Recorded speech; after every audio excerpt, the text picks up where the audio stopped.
here we go. Okay, well, good morning. This is Eric Martin. Going to talk about the LC5000 or 3000 cap sorter on behalf of Martin Still Norland here.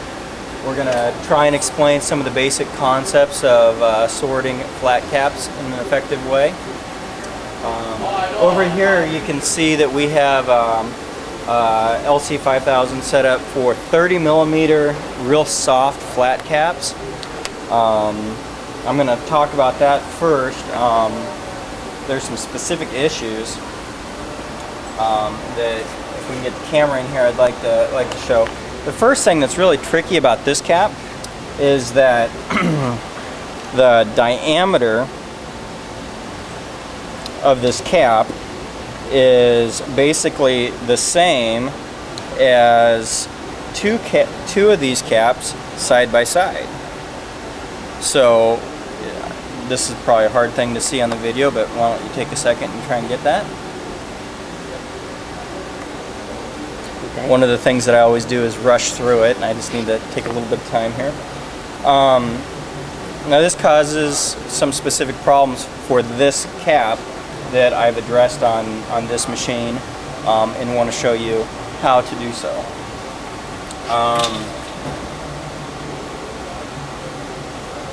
Basically what we've done for this is we've added a little air blower in the mini hopper area to, if there's caps that are oriented sideways, stuck together, that it'll blow them away. So we're going to go ahead and show you that in a second. Okay, now we're going to talk about the 30mm flat caps and the air blower to recirculate them and keep them from coming in together. If we bring the camera view over here, you can see I've kind of set up a scenario where two of these caps are sitting in the mini hopper in a way that causes the sorter some trouble. I'm going to actually manually rotate the sorter belts, and we don't have the blower turned on right now, but you can see that these caps, there's some caps in front of it, some caps behind it, and those caps are kind of trapped in there because they're basically the same diameter. Well, if those caps don't get cleaned out of it, they're going to come make the turn at the top of the sorter just fine. You got a good view of it? Yep. And they're going to just kind of suck themselves right in there, and we have a yucky cap jam that we're going to have to deal with. So we don't like that. It doesn't happen very often, but we don't want it to happen. We don't want to have users have to go mess with it and slow production if we can avoid it. So I'm going to go ahead and back this back up. And look at that. It's able to carry it all the way back up with them stuck like that. So we're going to get them back in here.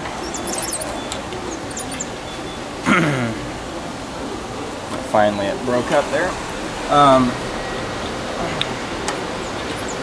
Okay. And now we're going to kind of explain how this cap recirculation blower is supposed to work. What it does basically is we're aimed so that the 1/8" capillary tube is blowing pretty much above where a single cap would be sitting at this point. So we're kind of blowing air this way, and I'm going to try and just kind of fake this out for a couple minutes here, because we turned it on, it's going to be hard to hear me because air has funny pitches that the camera doesn't like. So anyways, this is going to blow air. When the air hits this, the inside of that cap, it's going to tend to do this to it and pop it over, which then we don't have a problem with. The other benefit of this air blower is as caps are coming up here, some of them are have fallen into the sorting area, and others have not. And this air blower does kind of a neat neat trick of blowing the caps that aren't actually inside the center belt area, the sorting area, back up around, and they kind of fall back in. So we actually have less caps that go back into the elevator and have to get recirculated.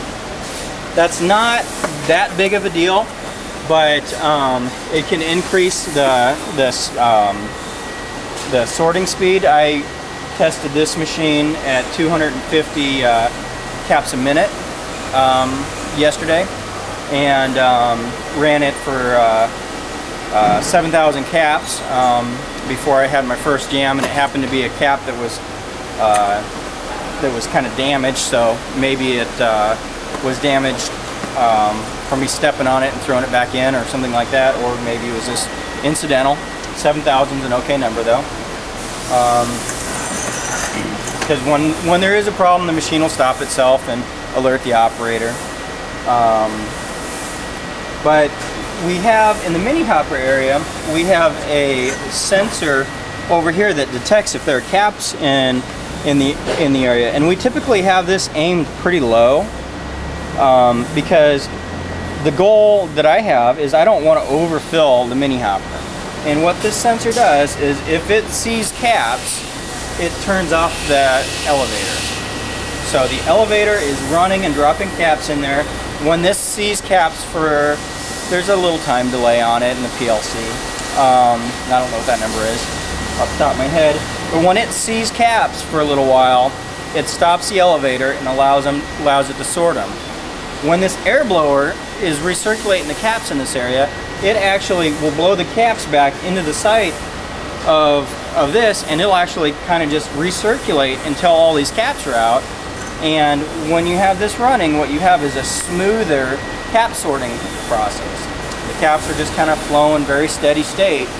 If you don't have this on there, the caps will come from the elevator, fall, get sorted, but because it sees caps, it's not going to bring any more in, so it's going to sort about half of them, and half are going to fall back in the elevator, and then it's going to drop again. So we have sort, no sorting for a little while, and then again, and so it's not near as steady state. And I think that anything we can do to have a smooth operation, we're less likely to have any kind of issues. Now is we're going to kind of continue to run it, and we've got the air blowing to try and circulate the cap so you can see that a little bit, what I'm talking about.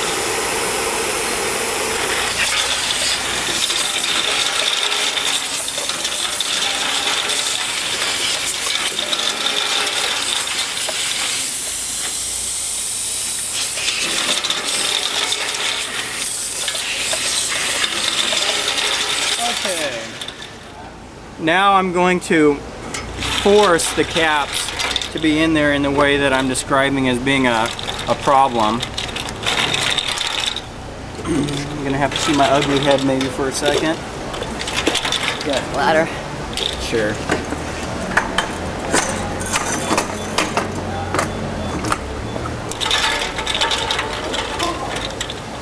Okay.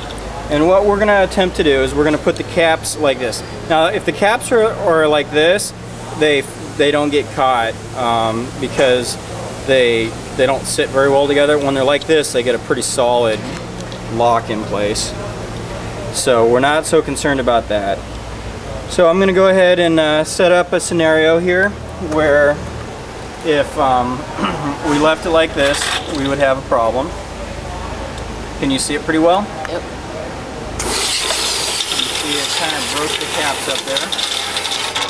Did you catch it? Yep. Okay.